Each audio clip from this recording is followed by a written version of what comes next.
Bonjour, ce cours est destiné aux étudiants et étudiantes de troisième semestre, l'essence des études fondamentales, parcours, économie et gestion. Donc, vous avez avec vous Madame Aïcha Zerbet pour le module 5 sur la théorie d'échantillonnage et estimation de troisième semestre.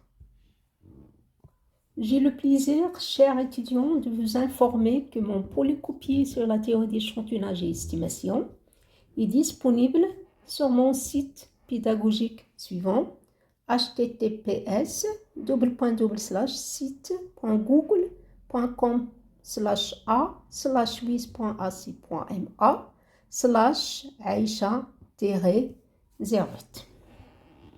Si vous avez des questions, chers étudiants, n'hésitez pas de me contacter à mon adresse email suivante a.zerbet@wiz.ac.ma. L'introduction de la théorie d'échantillonnage et estimation est basée sur deux outils qui sont les calculs des probabilités et les lois des variables aléatoires. Et la présentation de ces deux outils était l'objet de programme du deuxième semestre de l'année dernière.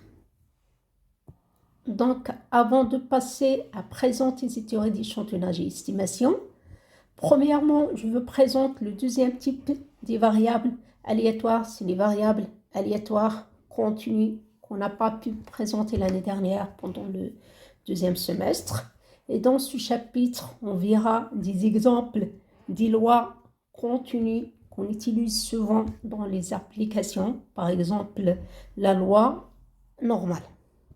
Ensuite, je vous présente dans le deuxième chapitre sur la théorie d'échantillonnage les différentes méthodes qu'on peut utiliser pour choisir un échantillon dans une population à étudier et comment on détermine la taille minimale de cet échantillon.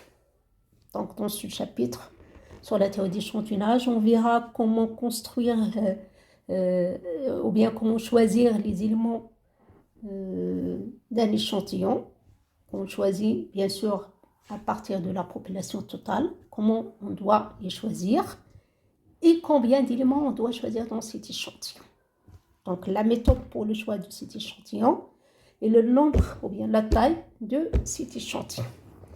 Ensuite, dans le troisième chapitre sur la théorie d'estimation, on verra comment construire un estimateur.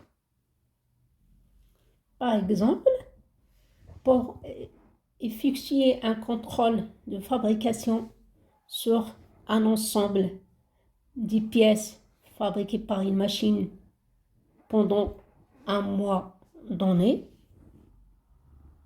on veut connaître la proportion des pièces défectueuses fabriquées par cette machine. Donc la population totale, c'est l'ensemble des pièces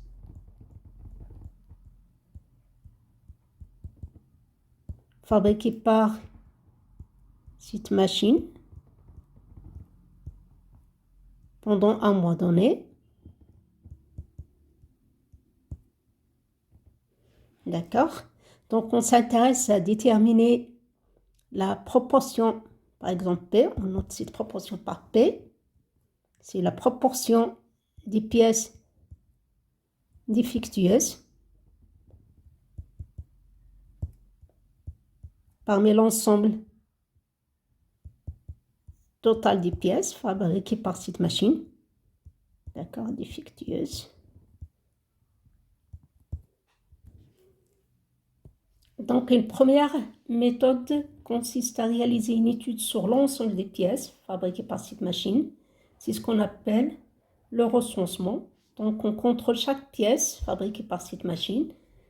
Donc, après, on calcule le nombre des pièces défectueuses parmi l'ensemble total des pièces. Et la proportion, c'est le nombre des pièces défectueuses sur le nombre total des pièces. Mais lorsque la taille de la population est très élevée, Cette méthode est extrêmement coûteuse. Donc, pour minimiser le coût et le temps consacré à cette étude, il est de préférence d'utiliser la deuxième méthode, c'est la méthode d'échantillonnage ou sondage. En utilisant cette méthode d'échantillonnage, on contrôle seulement une partie qui porte le nom d'un échantillon. Donc, on extrait un échantillon, bien sûr, un échantillon qui représente bien la population totale. On verra comment, dans le deuxième chapitre sur la théorie d'échantillonnage, comment choisir cet échantillon. C'est l'objet déjà de ce chapitre. Il doit être représentatif. D'accord? Donc, pour choisir cet échantillon, on utilise cette théorie d'échantillonnage.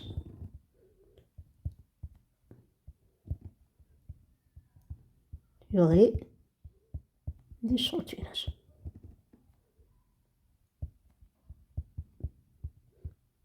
Donc, on verra comment choisir cet échantillon, combien d'éléments, ou bien la taille de, comment on détermine la taille de cet échantillon.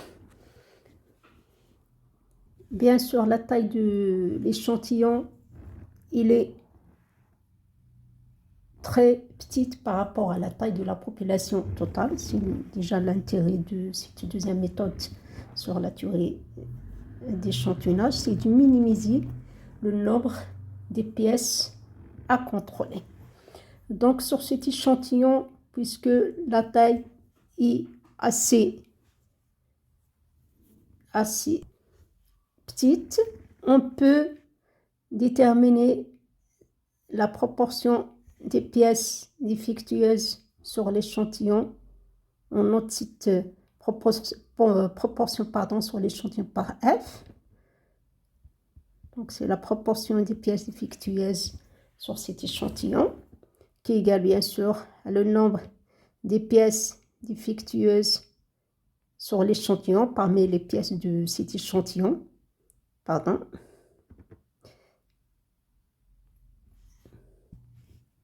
Défectueuses sur le nombre total des pièces de cet échantillon.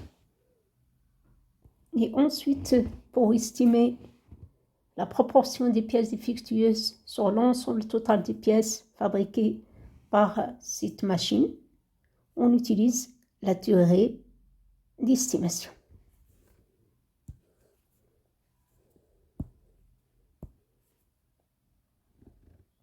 Donc, on estime P c'est la proportion des pièces défectueuses sur la population totale. À partir de cette proportion sur l'échantillon, en utilisant ces théories d'estimation. Donc, on estime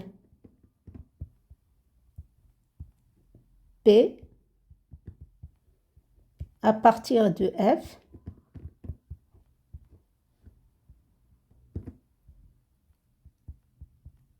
en utilisant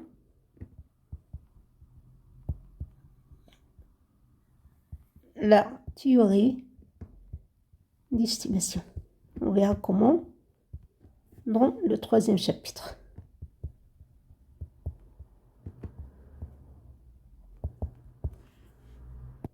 Nous abordons dans cette première vidéo le premier point du premier chapitre sur les variables aléatoires continues en étudiant la fonction de densité d'une variable aléatoire continue. Une variable aléatoire x définie de oméga dans R, il est continu lorsque x de oméga est un intervalle de R, c'est-à-dire que les valeurs possibles du x, c'est un intervalle de R. Donc, tout simplement, pour le cas continu, j'ai la continuité des valeurs de cette variable aléatoire x. Par exemple, la taille d'un étudiant. Donc, la taille peut varier entre 1 mètre et 2 mètres.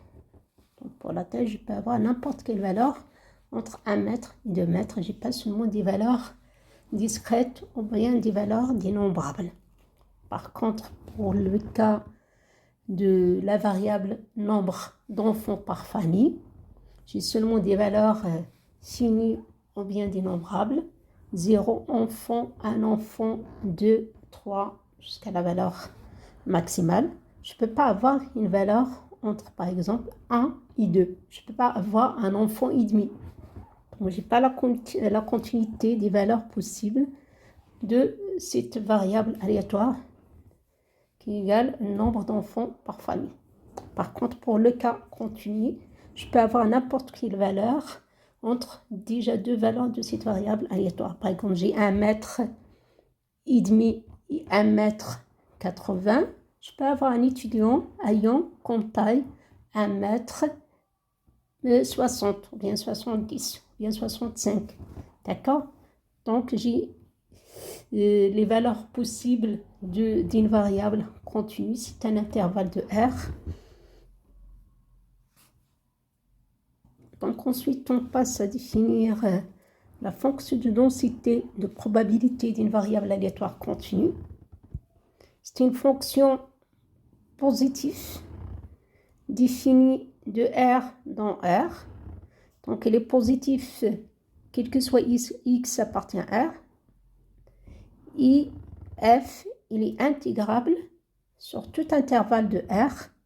Et l'intégrale de moins l'infini jusqu'à plus l'infini de cette fonction de densité, elle est égale à 1. Intégrable, c'est-à-dire que l'intégrale de cette fonction, il est fini sur tout intervalle de R.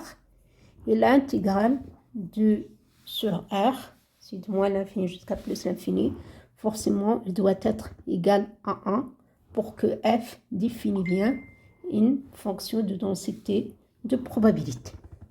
Donc, j'ai une fonction positive définie de moins l'infini jusqu'à plus l'infini. Donc, soit la courbe de f. D'accord? Donc, l'intégrale de moins l'infini jusqu'à plus l'infini de cette fonction, il est égal tout simplement à la surface entre la courbe de f et l'axe des abscisses de moins l'infini jusqu'à plus l'infini. Donc, c'est l'aire de cette surface. Donc, il fait que l'aire de cette surface qu'il soit égal à 1.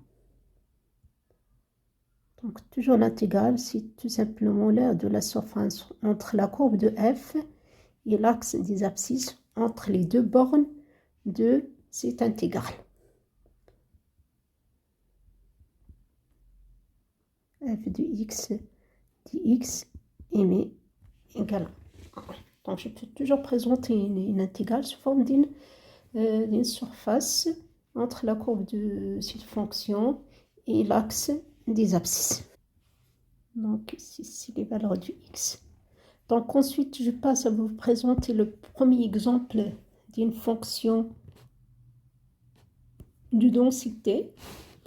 Donc, premier exemple, soit la fonction f1 définie de R dans R.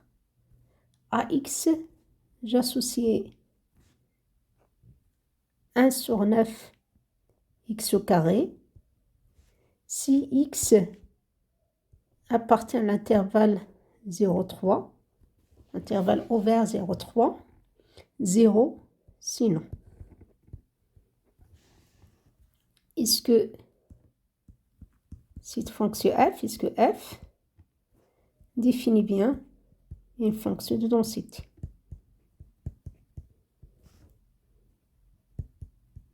Une fonction de densité. simplement, est-ce que f, cette fonction f1 vérifie les deux conditions d'une fonction de densité.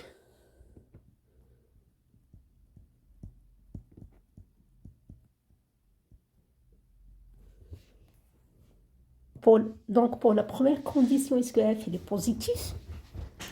Donc, déjà, cette fonction f, elle est définie de moins l'infini jusqu'à plus l'infini. Moins l'infini, 0, 0, 3, ensuite 3, plus l'infini. Donc, j'ai ici une fonction déjà définie par morceau. C'est-à-dire que l'expression de cette fonction f1 sur cet intervalle est différent de l'expression de la même fonction sur le deuxième intervalle. Une fonction définie par morceau, tout simplement, c'est une fonction dont l'expression dépend de l'intervalle auquel appartient la variable. D'accord? Donc, sur l'intervalle 0,3, f du x, donc ici, c'est la valeur du x. Sur cet intervalle 0,3, il est égal à 1 sur 9. D'accord, égal 1 sur 9 x carré. Sur l'intervalle moins l'infini 0 égal à 0. Sur l'intervalle 3 plus l'infini 0. Donc sinon, c'est-à-dire si x n'appartient pas, pardon, x n'appartient pas à cet intervalle 0,3. C'est-à-dire que c'est équivalent à dire que x appartient à l'intervalle moins l'infini 3, avec 3 appartient, réunion, 0, moins l'infini 0, ensuite 3 plus l'infini. D'accord? Donc, sur l'intervalle moins l'infini 0, la valeur de cette fonction f1 égale à 0. Et sur l'intervalle 3 plus l'infini, la valeur de cette fonction, il est égal à 0.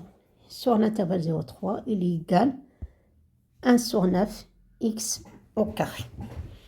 Donc, qu'est-ce qu'on a? La première condition d'une fonction de densité. La première, elle fait que la fonction soit positive. Est-ce que f1, il est positif? Sur l'intervalle 0,3, il est égal à 1 sur 9x carré. Il est positif. Et sur l'intervalle moins l'infini 0, il est égal à 0. Donc, il est supérieur et égal à 0. Sur l'intervalle 3 plus l'infini, il est supérieur et égal à 0. Donc, déjà, on a, quel que soit x appartient à R, f du x positif. On passe à la deuxième condition d'une fonction de densité. Est-ce que f1, cette fonction f1, pardon, intégrable, est-ce qu'il est intégrable? Est-ce que l'intégrale de cette fonction de moins l'infini jusqu'à plus l'infini, est-ce qu'il est égal à 1? Donc pour cette raison-là, on doit calculer l'intégrale de moins l'infini jusqu'à plus l'infini de cette fonction f1 du x dx. Donc il est égal à quoi? Donc toujours pour le cas d'une fonction définie par morceaux, c'est plus simple de calculer cette intégrale à l'intégrale de cette fonction en fonction de la somme des intégrales de moins l'infini 0 plus 0, 3, ensuite 3 plus l'infini. Donc, je présente l'intervalle moins l'infini jusqu'à plus l'infini sous la forme de la réunion des trois intervalles moins l'infini 0, 0, 3, 3 plus l'infini.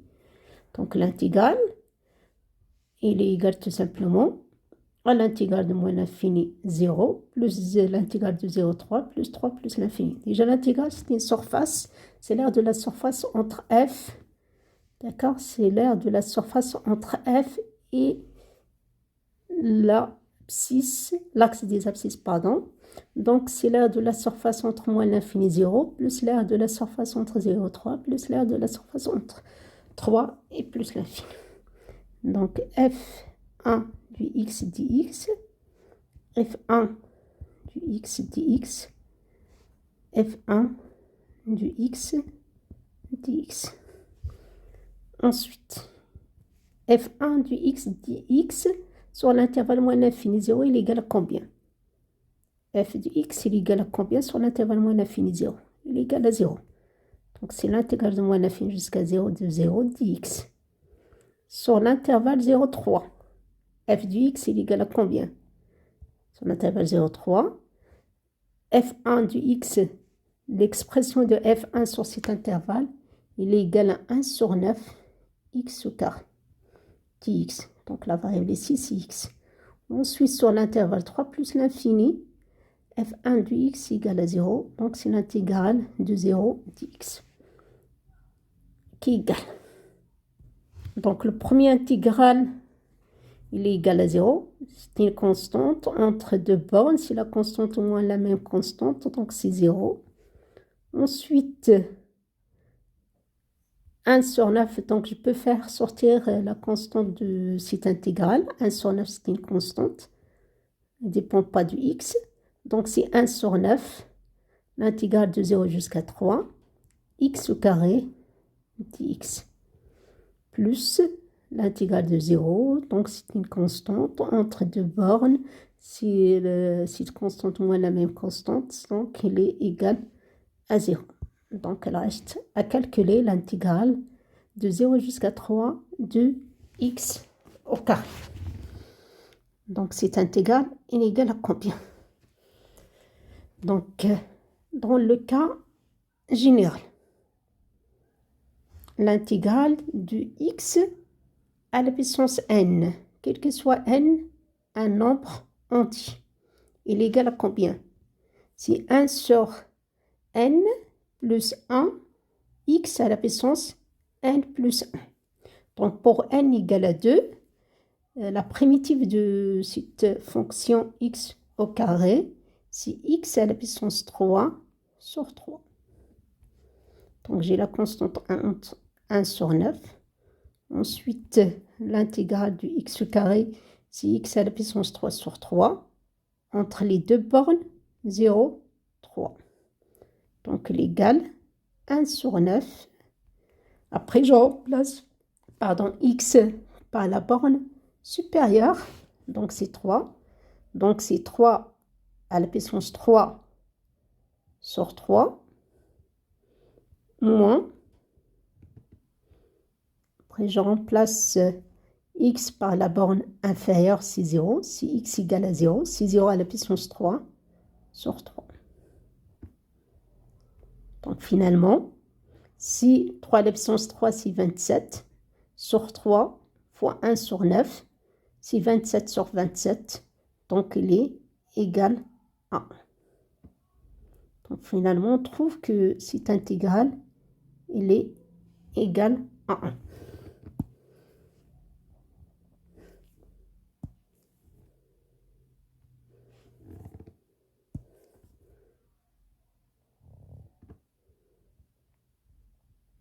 Donc, l'intégrale de moins l'infini jusqu'à plus l'infini de cette fonction f1, elle est égale à 1.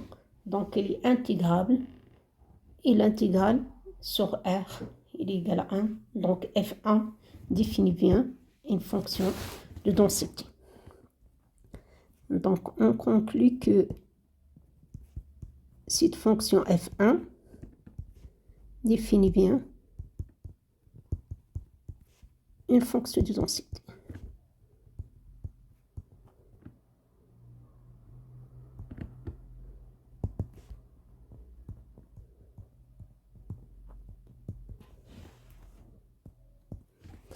Deuxième exemple.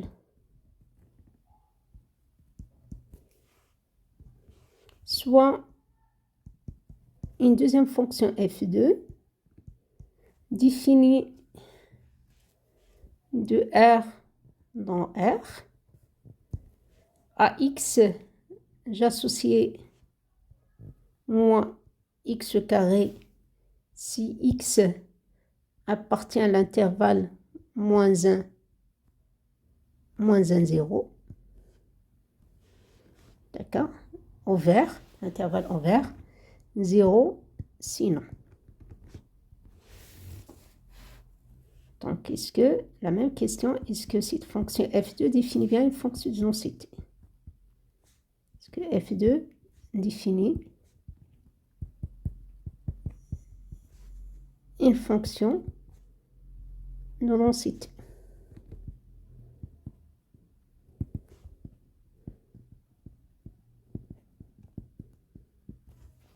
Donc, on va essayer de voir si cette fonction f2 vérifie la, f2 vérifie la première condition d'une fonction de non-cité, c'est-à-dire est-ce que f2 il est positif. Donc, si x appartient, donc de même j'ai une fonction définie par morceau, donc il est défini de moins l'infini jusqu'à plus l'infini, x c'est les valeurs de x. Ensuite, les valeurs de f de x. Il est défini de moins l'infini moins 1. Ensuite, c'est moins 1, 0. Et 0 plus l'infini. Sinon, c'est-à-dire si x n'appartient pas à cet intervalle moins l'infini 0. Donc, c'est-à-dire que x appartient à l'intervalle moins l'infini moins 1, réunion 0 plus l'infini. Si x n'appartient pas à cet intervalle, donc forcément x appartient à l'intervalle moins l'infini moins 1 et 0 plus l'infini. Donc, la valeur de f du x, sur cet intervalle, c'est 0. Et sur l'intervalle moins 1, 0, c'est moins x carré. Et sur l'intervalle 0 plus l'infini, il est égal à 0. Donc, ici, c'est les valeurs de f du x. Donc, j'ai une fonction définie par morceau. Donc, si x appartient à l'intervalle moins l'infini moins 1, f du x, il est égal à 0. Donc, il est positif. Sur l'intervalle 0 plus l'infini, c'est pareil, il est égal à 0, donc il est positif. Donc, sur l'intervalle moins 1, 0. Si x appartient à moins 1, 0, x carré, donc x il est négatif, entre moins 1, 0. Donc, le carré, il est positif, moins une valeur positive, donc il est négatif. Donc, finalement, sur l'intervalle moins 1, 0, f du x, il est négatif. Donc, f ne définit pas une fonction de densité. Donc, j'ai sur l'intervalle, quel que soit x, appartient à l'intervalle moins 1, 0. f de x, c'est la deuxième fonction, il est négatif. Alors, il est inférieur à 0. Alors, f2 ne définit pas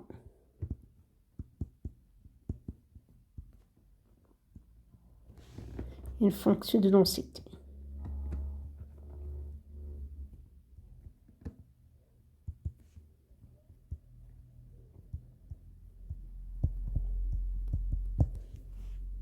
Donc, ensuite, on passe au troisième exemple.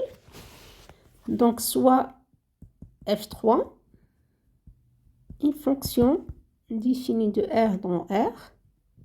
À x, j'associe 1 sur 9 x carré.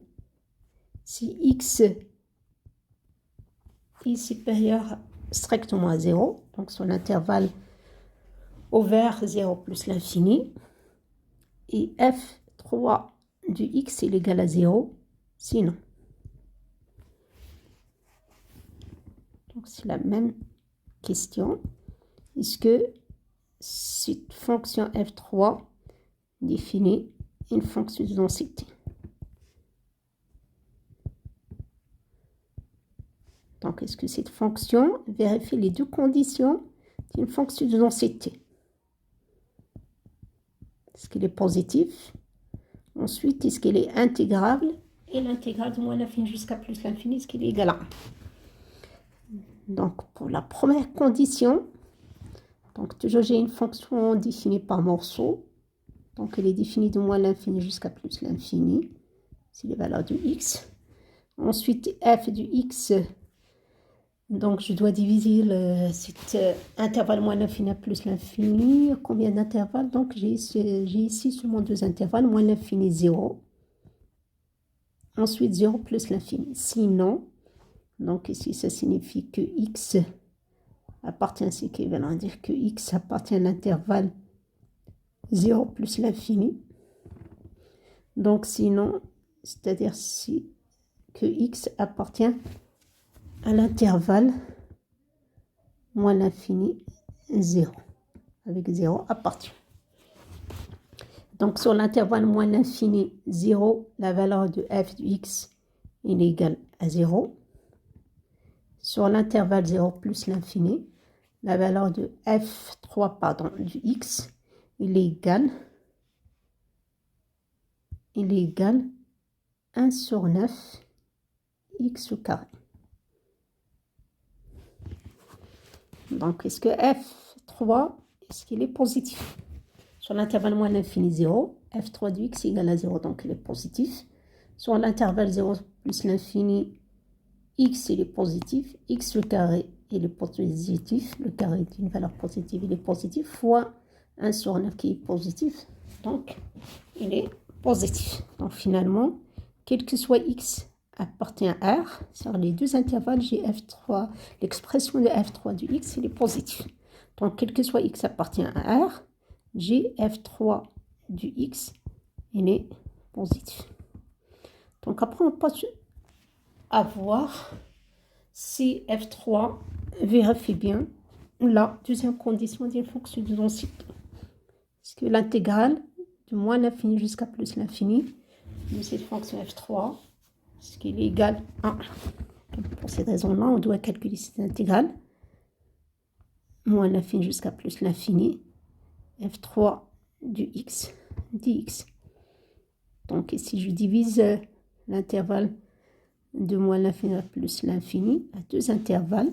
Donc j'ai deux intervalles de cette fonction définie par morceau. C'est l'intervalle de moins l'infini. Premier intervalle, c'est de moins l'infini jusqu'à 0. D'accord? 3 x dx. Ensuite, 0 plus l'infini de f3 du x dx. D'accord? Donc, l'intégrale de cette fonction, la valeur de cette fonction déjà sur l'intervalle moins l'infini 0, il est égal à 0. Donc, c'est l'intégrale de moins l'infini jusqu'à 0 de 0 dx. Sur l'intervalle 0 plus l'infini, f3 du x, il est égal à combien? Il est égal à 1 sur 9 x au carré dx. Donc, le premier intégral, il est égal à 0. Et le deuxième intégral, il est égal à 1 sur 9 l'intégrale de x au carré. D'accord? Donc, l'intégrale du x au carré, il est égal à combien? Donc, c'est 1 sur 9. X au carré, c'est x à la puissance 2 plus 1. Donc, c'est 3 sur 3. Entre les deux bornes, 0 plus l'infini. Donc, finalement, c'est 1 sur 9. Après, je remplace x par les deux bornes de cette intégrale. Donc ensuite, je remplace x par plus l'infini, c'est-à-dire si la limite du x à la puissance 3, c'est 3. Si x, tend vers plus l'infini. Si la limite du x à la puissance 3 sur 3, si x tend vers plus l'infini. D'accord? Pour la première borne, pour la borne supérieure, moins la valeur de cette fonction pour x égale à la borne inférieure. Donc, la borne inférieure, c'est 0. Donc, je remplace x par 0. Donc, moins 0 à la puissance 3 sur 3. Donc, finalement, il est égal à combien? Donc, si la limite de x à la puissance 3, si x tend vers plus l'infini, c'est plus l'infini. Sur une constante positive. Donc, c'est plus l'infini fois 1 sur 9, c'est plus l'infini. Donc, moins 0, c'est plus l'infini. Donc, finalement, cette intégrale, il est égal à plus l'infini. Il n'est pas égal à 1. Donc, déjà, cette fonction, il n'est pas intégrable. L'intégrale de cette fonction, il n'est pas fini. Donc, cette fonction ne définit pas une fonction de densité. D'accord? Donc, f3 ne définit pas une fonction de densité. Donc ensuite, on passe à définir une variable aléatoire continue par sa fonction de densité. Donc soit x est une variable aléatoire continue et f est une fonction de densité de probabilité. C'est-à-dire que f vérifie les deux conditions d'une fonction de densité de probabilité, c'est-à-dire que f il est positif, il est intégrable sur tout intervalle de R et l'intégrale de moins l'infini jusqu'à plus l'infini de cette fonction f il est égal à 1. Donc on dit alors que f est la fonction de densité de cette variable aléatoire si quel que soit AB un intervalle ouvert de R, la probabilité que x prend une valeur dans cet intervalle AB est égale tout simplement à l'intégrale de cette fonction de densité dans cet intervalle AB. Donc l'aire de la surface sous la courbe de f et l'axe des abscisses entre A et P, qui est égal à cette intégrale, est égal tout simplement à la probabilité pour que x prend une valeur dans cet intervalle AP. Donc je définis ma variable aléatoire par une fonction de densité. Après, je passe au calcul des probabilités en utilisant cette fonction de densité. On verra comment dans la suite. Donc, exemple, soit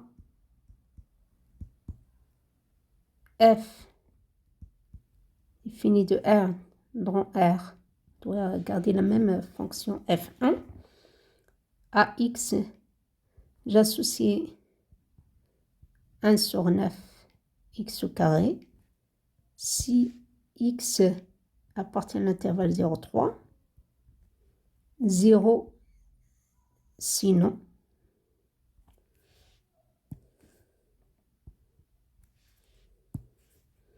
Donc c'est 1 sur 9. 0 sinon. D'accord. Donc soit f, la fonction de densité de la variable aléatoire x.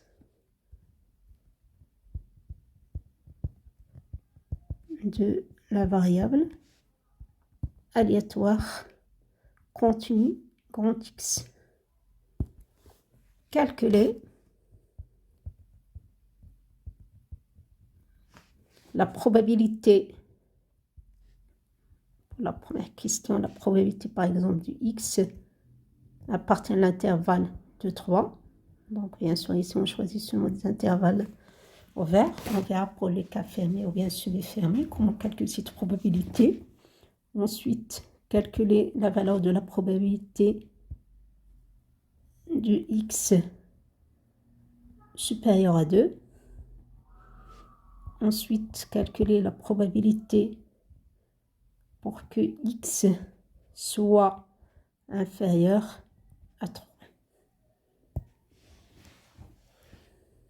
Donc, bien sûr, on va essayer de calculer différentes probabilités en utilisant cette fonction de densité de cette variable aléatoire. En utilisant la définition de la fonction de densité d'une variable aléatoire X. Donc, toujours la probabilité que X prend une valeur dans l'intervalle ouvert AB, c'est l'intégrale de la fonction de densité sur l'intervalle AB.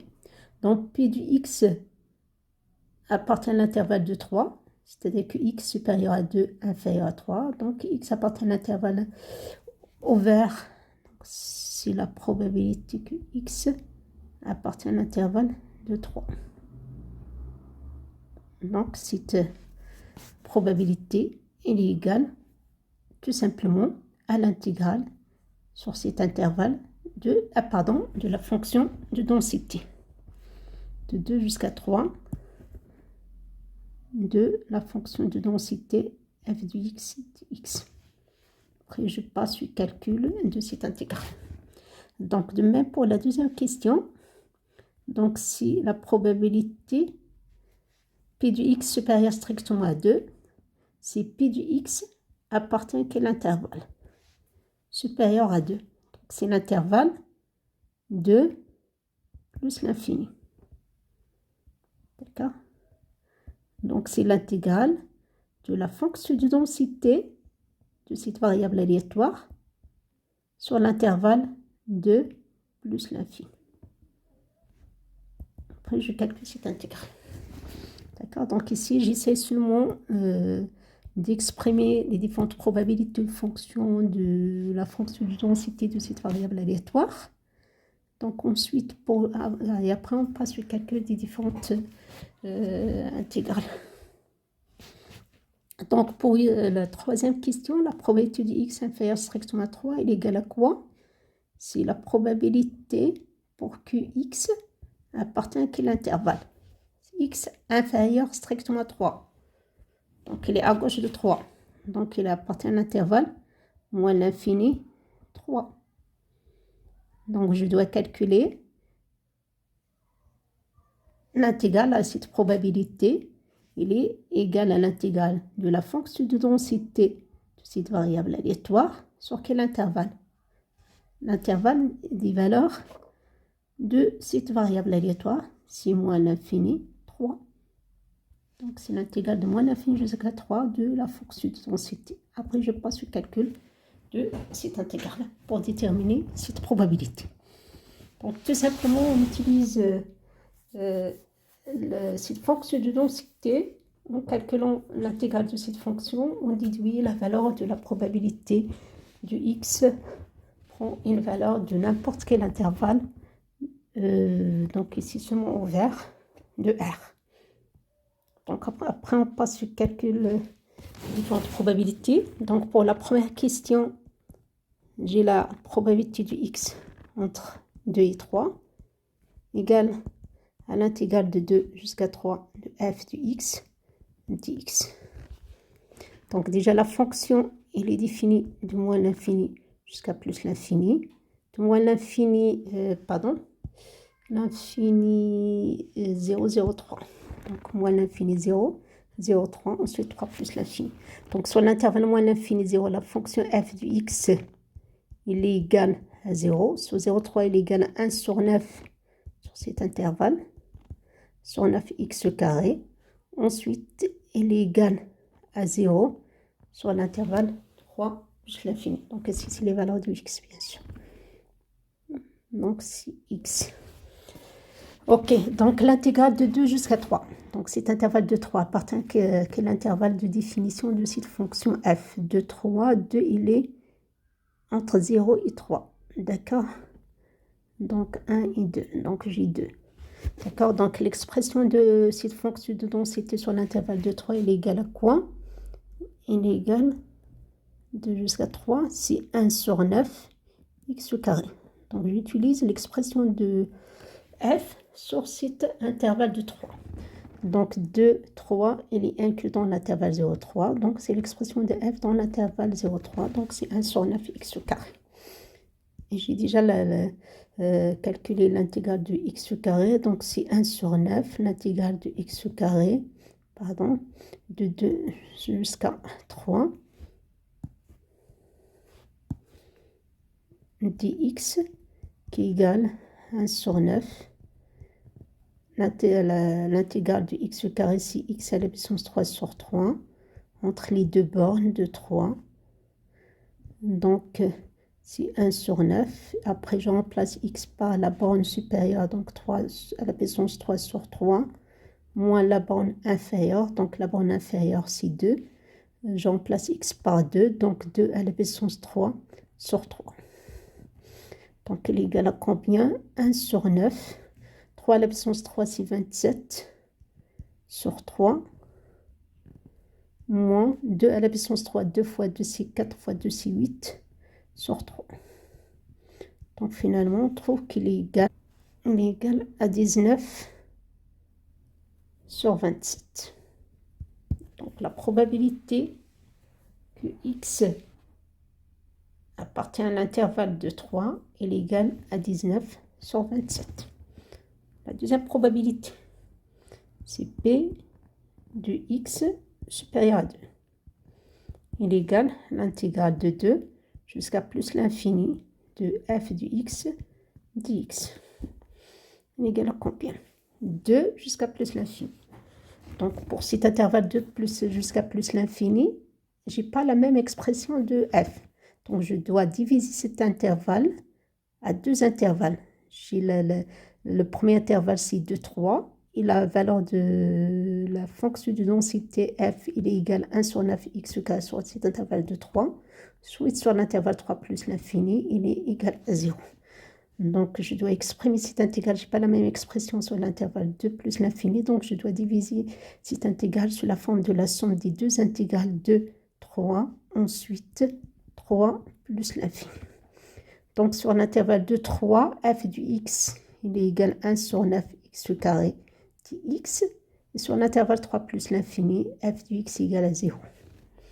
Donc, finalement, le deuxième intégral, il est égal à 0. Donc, il reste seulement le premier. De même, c'est 1 sur 9. Et c'est toujours la même fonction x au carré. Donc, c'est x à la puissance 3 sur 3 entre 2 et 3. D'accord? Il est égal. On a déjà calculé cette intégrale. Donc, il est égal à 19 sur 27. Pour la troisième probabilité, c'est P de x inférieur à 3. Donc, il est égal à l'intégrale de moins l'infini jusqu'à 3 de f du x dx qui est égal donc de moins l'infini jusqu'à 3. D'accord? Donc, ici, je n'ai pas la même expression de f sur cet intervalle. Donc, je dois diviser cette intégrale sous la forme de la somme des deux intégrales moins l'infini 0. Et f est égal à 0. Et ensuite, 0, 3 et f égale 1 sur 9 x au carré. Donc, c'est moins l'infini 0 plus 0, 3. Donc, sur l'intervalle moins l'infini 0, f du x égale à 0. Sur l'intervalle 0, 3, f du x égale à 1 sur 9 x au carré dx. Donc, ensuite, le premier intégral est égal à 0. Le deuxième, c'est 1 sur 9 x à la puissance 3 sur 3 entre les deux bornes 0, 3.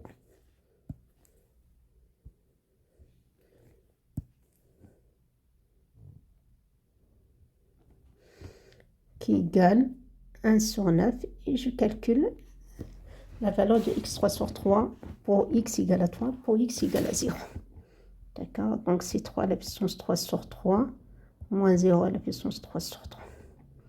Donc finalement, il est égal à 27 sur 3 moins 0. C'est 27 sur 3 fois 1 sur 9. Donc c'est 27 sur 27. Donc il est égal à 1.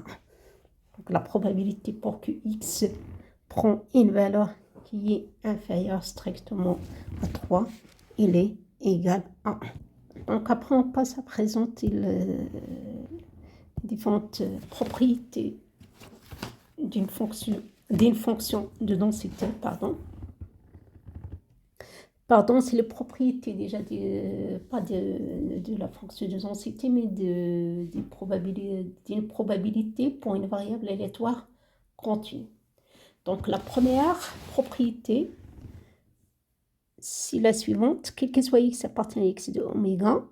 Toujours oméga, c'est l'ensemble fondamental, c'est l'ensemble des résultats possibles. D'accord?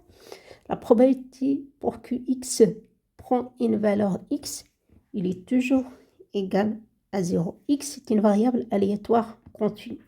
Donc, la probabilité que cette variable aléatoire continue prend une valeur discrète ou bien une valeur finie, il est toujours égal à 0. D'accord?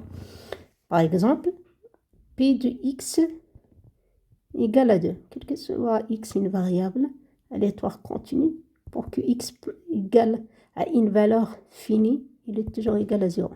P de x égale à 1000. Égale à combien? 0. P de x égale à une valeur négative. Moins 100, par exemple, 0, ainsi de suite. Donc, la probabilité de x égale, elle est toujours égale à 0, quelle que soit cette valeur petit x. Donc, la probabilité pour une variable aléatoire continue, il est différent de 0 seulement pour x appartient à un intervalle. Pour les valeurs finies, c'est 0. La deuxième propriété est la suivante.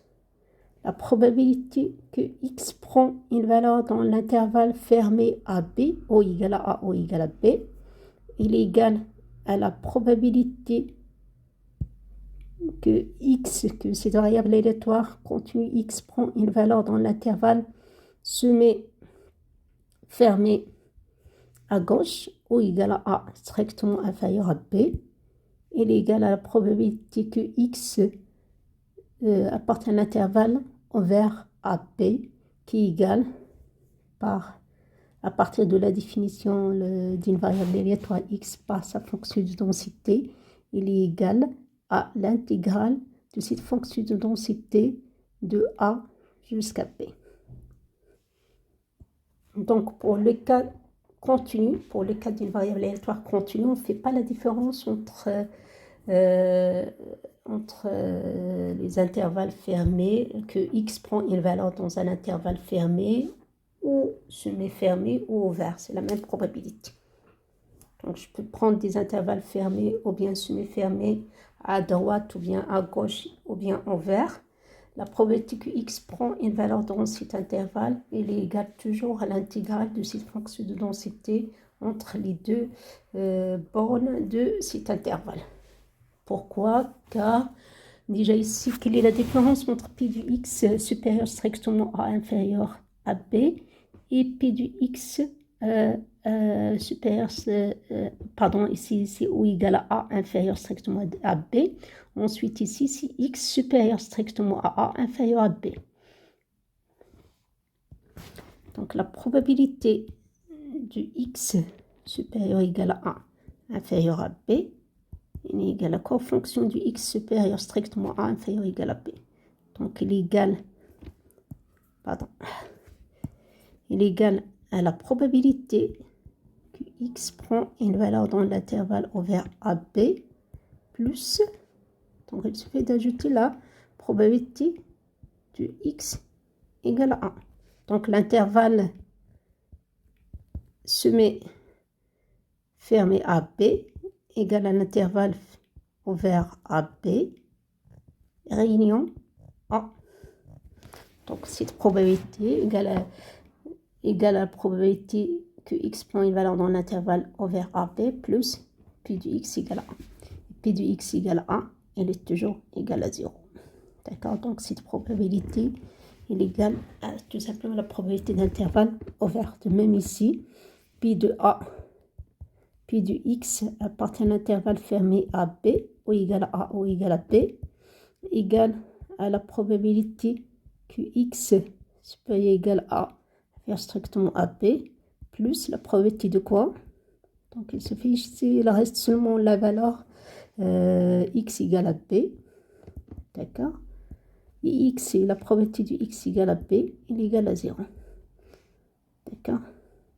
Donc finalement, il est égal à p du x supérieur ou égal à 1 inférieur strictement à p.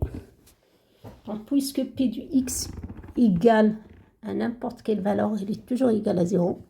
Donc la probabilité que x prend une valeur dans un intervalle fermé, elle est égale à b, elle est égale à la probabilité que x prend une valeur dans l'intervalle semi-fermé à b, elle est égale à la probabilité que x prend une valeur dans un intervalle ouvert à b, qui est égale à l'intégrale, ou bien à l'aire de la surface entre la fonction de f et l'axe des abscisses, entre a et b, qui est égale à l'intégrale de cette fonction de densité f de a jusqu'à p. Après, on passe à présenter l'exemple 5. Donc, on garde la même variable aléatoire définie par la même fonction de densité f suivante. D'accord, x entre 0,3 et 0,6. Donc, de l'exemple précédent. D'accord? Donc, soit f, pardon, et la fonction de densité de la variable aléatoire x, la fonction de densité de x. Donc, calculer la probabilité de x appartient à l'intervalle de 3. Ou bien P du x appartient, je peux prendre n'importe quel intervalle, supérieur strictement à 1, inférieur ou égal à 4. Donc la première question, calculer les différentes probabilités. D'accord? Ensuite, d'accord, P du x supérieur ou égal à 2. D'accord? Donc, cette probabilité du x appartient à l'intervalle fermé de 3 égale tout simplement à la probabilité de x appartient à l'intervalle ouvert de 3 qui est égal à l'intégrale de 2 jusqu'à 3 f du x dx. Après, je passe au calcul de cette intégrale. Donc, de même pour les autres probabilités, à chaque fois, si l'intégrale de la fonction de densité de cette variable aléatoire sur les bornes de cette intégrale, quels que soient les intervalles fermés ou bien ouverts ou bien semi-fermés ou bien semi à droite ou bien à gauche. Après, je passe au calcul de cette intégrale. Donc, de même, ici, x supérieur ou égal à 2. Donc, c'est l'intervalle 2 plus l'infini de la fonction de densité f. Après, je calcule la valeur de cette intégrale. Donc, lorsque je définis une variable aléatoire continue par sa fonction de densité, je peux après passer au calcul de la probabilité de n'importe quel intervalle de R ouvert, fermé ou bien semi-fermé. De R, je peux utiliser cette fonction pour déduire cette probabilité.